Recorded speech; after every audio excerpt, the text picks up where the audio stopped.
এই মুহূৰ্তত আগবঢ়াইছো মৰ্নিং হেডলাইন্স। অৱশেষত শনিবাৰে গুৱাহাটী কেন্দ্ৰীয় কাৰাগাৰৰ পৰা কাৰামুক্ত হ'ল ট্ৰেডিং কেলেংকাৰীৰ অন্যতম অভিযুক্ত তাৰ্কিক বৰা।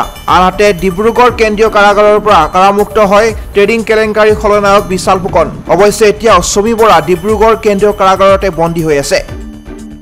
গুৱাহাটী মহানগৰীত 4 দিন ধৰি বন্ধ থাকিব সুৰাৰ বিপণী। 5 পৰা 11 মে পৰ্যন্ত কামৰূপ মহানগৰত ড্ৰাই ডে ঘোষণা। 5 মেৰ বিয়লি 4:30 বজাৰ পৰা 7 মেৰ বিয়লি 4:30 বজালৈ ড্ৰাই ডে ঘোষণা।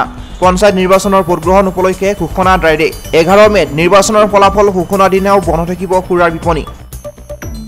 পেহেলগামৰ ঘটনাৰ পাছতে ভাৰত চৰকাৰে পাকিস্তানৰ বিৰুদ্ধে লৈছে কেইবাটাও কঠোৰ সিদ্ধান্ত। ভাৰতে বন্ধ কৰি দিলে পাকিস্তানৰ পৰা অহা প্ৰত্যক্ষ বা পৰোক্ষ আমদানি সামগ্ৰী। জালুকবাৰী 27 নম্বৰ ৰাষ্ট্ৰীয় ঘাইপথত পথ দুৰ্ঘটনা। হজ যাত্ৰীৰ বাহনৰ খুন্দাত নিহত ৰেপিডো চালক। নিহত ব্যক্তিজনৰ নাম ৰূপ বাদশাহ বুলি জানিব পৰা গৈছে। ঘটনা সংঘটিত কৰিয়ে পলায়ন কৰে বাহনখন।